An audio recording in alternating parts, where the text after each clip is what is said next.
is an ash, and it says on the sign, it has a name. Not many trees in Sweden have names, but a few trees have. This is one of them, Valkasken, the ugliest tree in Stockholm, which I think is typical people who don't work with veteran trees. They think old trees are ugly and weird, but it has a special sort of feature with all these sort of bumps. I think it's probably one of the most beautiful trees in Stockholm. And it's fairly healthy, it doesn't have the ash dieback, as you can see. And I think I can see that with old ash trees in Sweden, that the really old ones normally don't have ash dieback. They have obviously a good sort of set of genes. But we saw some big ones in Tullgarn yesterday with ash dieback. Yeah, it's a fantastic tree, and yeah, we don't have many old ash this sort of size in Stockholm, so this is quite a unique tree.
Yeah, so Carla Michaela Bellmana is a very famous Swedish skald. What is skald in English? Troubadour, yeah.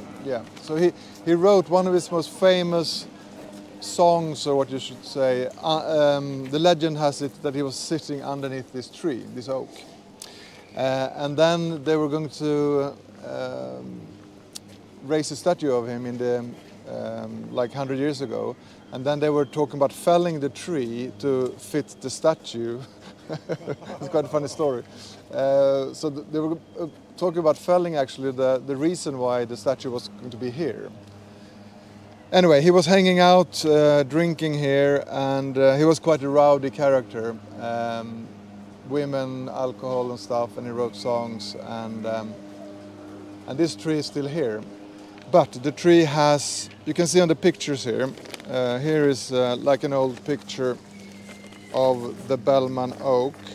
Can you see it? Yeah. Okay. So it was, it had a massive crown until something happened, sort of 1890. The crown started to... 1890? 1890, the crown started to sort of die back.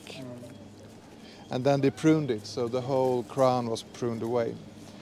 And you can see signs of old, like old tree care, so to speak, tree surgery with the bands, the iron bands, the plumb, the concrete fillings, and also the sculptured bark. And it's terrible to see this today with the guy with the lawnmower and the lawn around it and the gravel and all that. I mean, this tree should really be mulched, and it should be protected, and it should be, you know.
And this is the Prince Eugen's oak.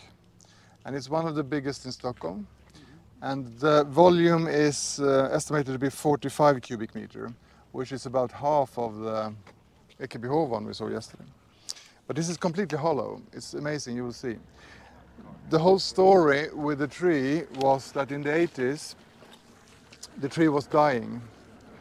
And one of the famous Swedish sort of landscape architects from Germany, Klaus Stritzke, he got the job to sort of revitalize the tree.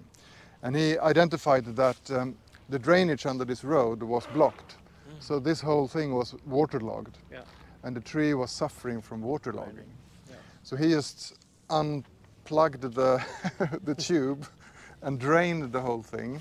And then he brought in some German arborists who drilled thousands of holes and put baumfutter, tree food, secret recipe in these holes. And so by doing that, the tree started to grow. Yeah. And the tree started to grow very much. And by that time, it was a big concrete filling in the tree. So he also took out this concrete filling. And I think it was about 30 cubic meters of concrete he took out. And the arborist, the German arborist, you will see it, they put like inside the tree metal things, rods, plus that they put cables to the rock, and they did all sorts of things. But you will see the lightning have hit the tree. The tree had 3 major stems. It only have 2 major stems now. So one major stem was ripped out, and they filled that with concrete, but Klaus Stritzke took it out. And the interesting with this tree was that they had like a concrete filling to a certain level, and above that it was a false filling, like papier-mâché, like papers and stuff. And on top of that it was bark from oaks. So it was an interesting way how they did it. But he took everything out and he made a new, very short concrete filling, you will see that, and a little door you can actually open up and walk into the tree. So it was in a way, it's a very successful intervention he did. He got the tree growing, but then it became a problem because the tree is so heavy. So with that, with only sort of this much residual wall and that major big crown, everybody's afraid of the tree to collapse. So what we have done in the past sort of 15 years is trying to lower the crown a little bit, yep. But it's very difficult. But yeah, you can see the massive big foot the tree is standing on. Yep. So yeah, we can walk up to the tree and have a look.